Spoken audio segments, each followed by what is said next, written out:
نحمده ونصلي ونسلم على رسوله الكريم اما بعد فاعوذ بالله من الشیطان الرجیم بسم اللہ الرحمن الرحیم۔ میٹھے میٹھے اسلامی بھائیوں، السلام علیکم ورحمۃ اللہ وبرکاتہ۔ میٹھے میٹھے اسلامی بھائیوں اور اسلامی بہنوں، آج ہم فیضان تجوید کتاب کے سبق نمبر 5 کو شروع کرنے لگے ہیں۔ صفحہ نمبر 19 کھول لیجیے۔ اصطلاحات ضروریہ،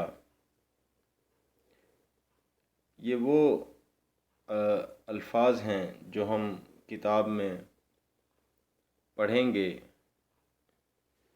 اس علم میں جو ٹرمز یوز کی گئی ہیں ان کو پہلے ہی آپ کی آسانی کے لیے وضاحت کی جا رہی ہے تاکہ آپ بعد میں مشکل الفاظ کو سن کر پریشان نہ ہو جائیں۔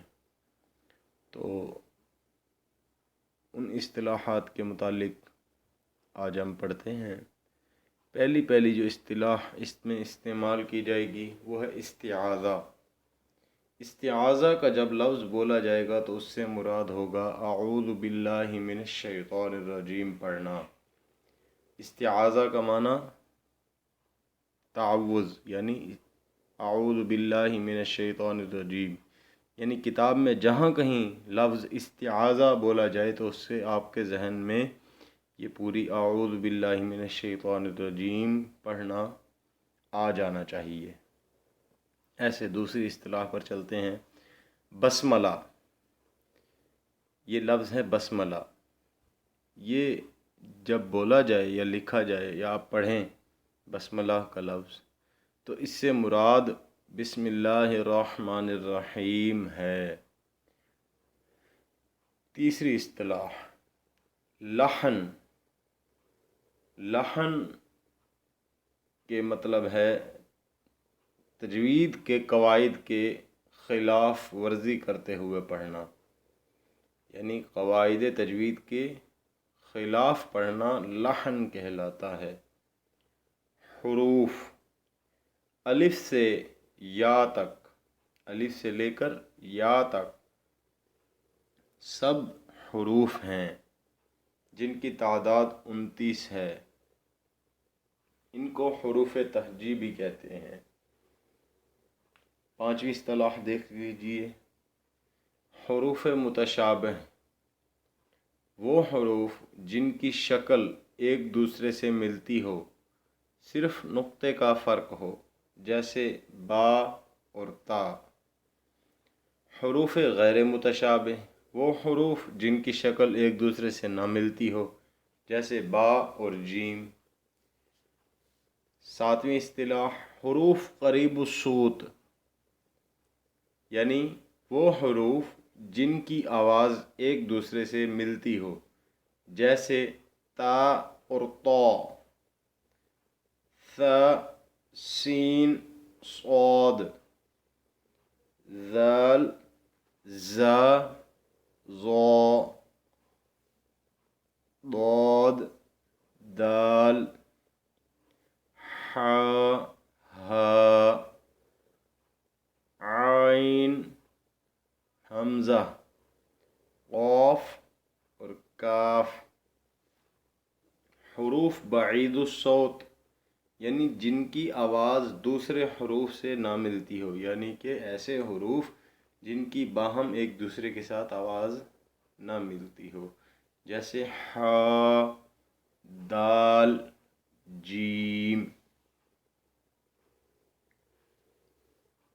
نویں اصطلاح حروف معجمہ یا منقوطہ۔ نقطے والے حروف کو جیسے با اور جیم، انہیں حروف معجمہ یا منقوطہ کہتے ہیں۔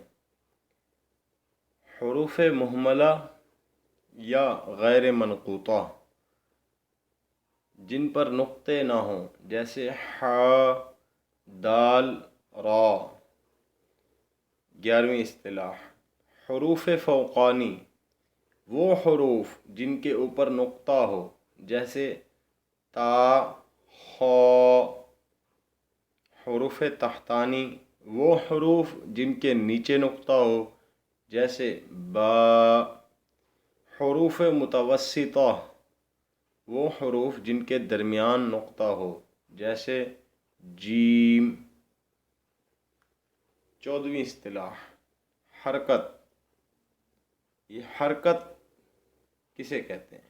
زبر، زیر اور پیش میں سے ہر ایک کو حرکت کہتے ہیں، یعنی زبر کو بھی حرکت کہتے ہیں، زیر کو بھی اور پیش کو بھی، تینوں کو ہر ایک کو حرکت کہتے ہیں۔ حرکت کی جمع حرکات ہے۔ زبر اور پیش حرف کے اوپر جبکہ زیر حرف کے نیچے ہوتی ہے۔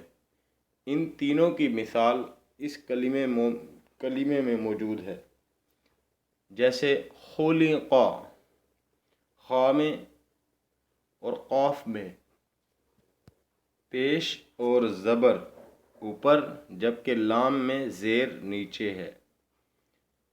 15ویں اصطلاح متحرک۔ جس حرف پر حرکت ہو اسے متحرک کہتے ہیں، جیسے با، بی، بو۔ 16ویں اصطلاح فتح۔ زبر کو فتح کہتے ہیں، جس حرف پر فتح ہو اسے مفتوح کہتے ہیں۔ 17ویں اصطلاح کسرہ۔ زیر کو کسرہ کہتے ہیں، جس حرف کے نیچے کسرہ ہو اسے مکسور کہتے ہیں، جیسے با زیر بی۔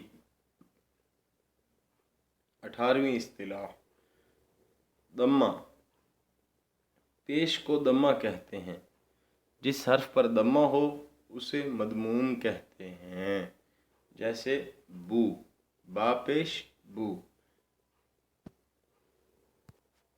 جی تو معزز سامعین گرام،